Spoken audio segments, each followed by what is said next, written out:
जय Shri Radhe Krishna. I hope आप सब लोग बहुत अच्छे होंगे। चलिए अध्याय 13 को आगे बढ़ाएंगे कि क्या कहते हैं श्री कृष्ण इस अध्याय में।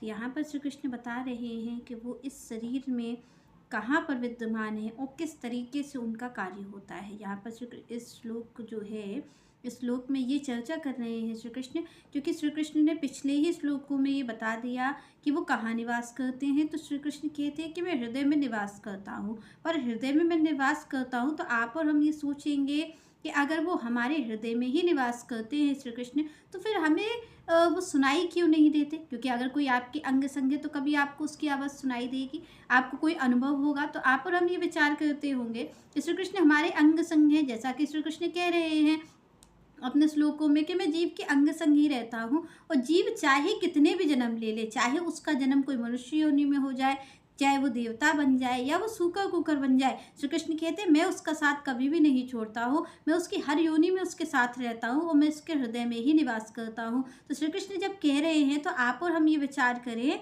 कि आगे श्री कृष्ण का हमें अनुभव क्यों नहीं होता है? क्योंकि श्री कृष्ण हमारे अंग संग ही हैं, तो फिर जीव उनका अनुभव कर क्यों नहीं पाता है? क्योंकि आप और हम ये विचार करते होंगे, कभी कभी हमारे मन में विचार आता होगा कि जब श्री कृष्ण कहते हैं कि मैं हृदय में ही विराजमान हूँ, तो फिर आखिर हम उन्हें अनुभव कैसे करें? क्योंकि अनुभव करने की चीज़ है, यहाँ पर कहा गया है अनुभव रूपम। तो यहाँ पर श्री कृष्ण को कहा गया कि भाई वो बताने की चीज़ नहीं है, वो दिखाने की चीज़ नहीं है, वो अनुभव करने की चीज़ है, वो महसूस करने की चीज़ है। पर आप और हम ये विचार करते होंगे कि हमें कैसे पता चले श्री कृष्ण अंदर हैं।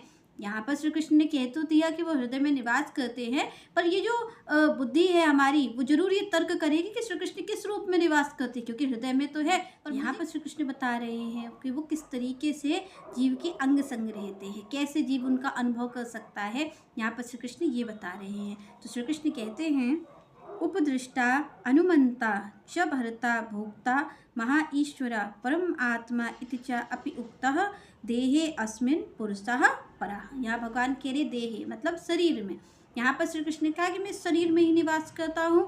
श्री कृष्ण यहाँ पर ये भी बता रहे हैं कि मैं शरीर में निवास करता हूँ। मैं किस जगह निवास करता हूँ? मैं हृदय में निवास करता हूँ। इसीलिए कहा जाता है कि भाई कभी भी किसी के हर्ट नहीं करना चाहिए दिल को। कभी कभी आप और हम ऐसा कार्य कर देते हैं जिससे किसी का दिल दुख जाता है। इसीलिए यहाँ कहा गया कि भाई किसी का दिल नहीं दुखाना चाहिए। क्यों? क्योंकि उस दिल में भगवान का निवास है। यहाँ पर श्री कृष्ण ने कहा मैं हृदय में निवास करता हूँ। तो कभी आप और हमसे भूलवश भी ऐसा कोई कार्य ना हो जिससे किसी व्यक्ति का दिल दुख जाए, क्योंकि वहाँ पर भगवान का निवास है। तो यहाँ पर हमें ऐसा कार्य नहीं करना चाहिए। तो यहाँ पर श्री कृष्ण ने बताया कि मैं शरीर में रहता हूँ, उस जीव के अंग संग रहता हूँ। किस रूप में? तो यहाँ पर श्री कृष्ण कह रहे हैं उपदृष्टा।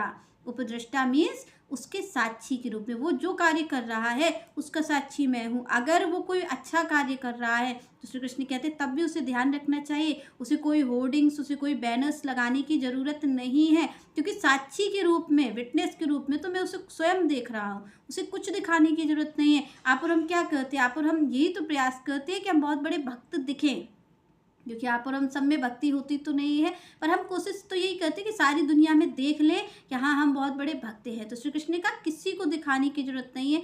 क्यों नहीं है? क्योंकि जिसकी भक्ति आप और हम कर रहे हैं ना, वो कहीं दूर नहीं है। उसको कहीं आपके होर्डिंग्स, बैनर की ज़रूरत नहीं है, पैम्फलेट की उसे ज़रूरत नहीं है, क्योंकि जो दूर होता है उस तक सूचना पहुंचाई जाती है। पर जो आपके हृदय में निवास कर रहा है उससे तो कुछ छिपा ही नहीं है। तो श्री कृष्ण ने कहा कि मैं उपदृष्टा हूँ, मैं यहाँ पर सबको देखने वाला हूँ, सब कार्यों का साक्षी हूँ। तो यहाँ पर हमें इस चीज़ को भी ध्यान रखना चाहिए, जब हम कोई कार्य करें अच्छा, तो हमें ये पता होना चाहिए श्री कृष्ण की दृष्टि में ही ये कार्य हो रहा है। और अगर आप और हम कोई गलत कार्य भी कर रहे हैं, क्योंकि अच्छे कार्य पे आपको बैनर्स छपवाने की ज़रूरत नहीं है, आपको कुछ दिखावा करने की ज़रूरत नहीं, क्योंकि जो जो निर्णय लेने वाला है वो आपके अंदर बैठा है, साक्षी बना हुआ है आपके उस कार्य का। इसके बाद दूसरी बात ये है कि अगर आप और हम कोई गलत कार्य कर रहे हैं, अगर हम कोई गलत कार्य कर रहे हैं या किसी का अहित चिंतन कर रहे हैं हम, या कोई चोरी का कार्य कर रहे हैं, कोई भी हम कोई गलत कार्य कर रहे हैं, तो भी हमें ये ध्यान रखना चाहिए कि भगवान ने ये कहा है कि उपदृष्टा, मैं देख रहा हूँ, कोई नहीं देख रहा है आपको, पर मैं देख रहा हूँ। मैंने देखा है इस कार्य को कि आपने सही किया है या गलत किया है। तो यहाँ पर आप और हमें ये ध्यान रखना पड़ेगा कि श्री कृष्ण ही हैं। आपको और हमें किसी को बताने और छुपाने की जरूरत ही नहीं है, क्योंकि जो निर्णय करने वाला है वो तो स्वयं साक्षी बन के हमारे हृदय में विराजमान है। आप सबके हृदय में, हमारे हृदय में, सबके हृदय में विराजमान है साक्षी बनकर। उसको कुछ बताने दिखाने की जरूरत नहीं है। और आप देखें, अगर आप और हम कोई अच्छा कार्य कर रहे हैं तो भी उसका फल आ जाता है बिना किसी प्रचार के। आप देखिए बड़े बड़े भक्त हुए हैं, बड़े बड़े भक्तों ने भक्ति की है, भक्ति करने के बाद उन्होंने तो कोई प्रचार प्रसार नहीं किया, फिर भी प्रचार प्रसार हो गया। क्यों? क्योंकि उस कार्य के साक्षी तो भगवान है ना। आपने अच्छा कार्य किया, उसका फल तो वो स्वयं देने वाले हैं। इसके बाद अगर आपने कोई गलत कार्य किया तो आपको कोई नहीं देख रहा है, फिर भी आप देखते हैं कि जो जीव होता है, जो गलत कार्य करता है, उसको दंड समय से मिल ही जाता है। तो कौन उसको दंड दे रहा है? उसको दंड वही भगवान दे रहे हैं जो साक्षी बन करके बैठे हुए हैं।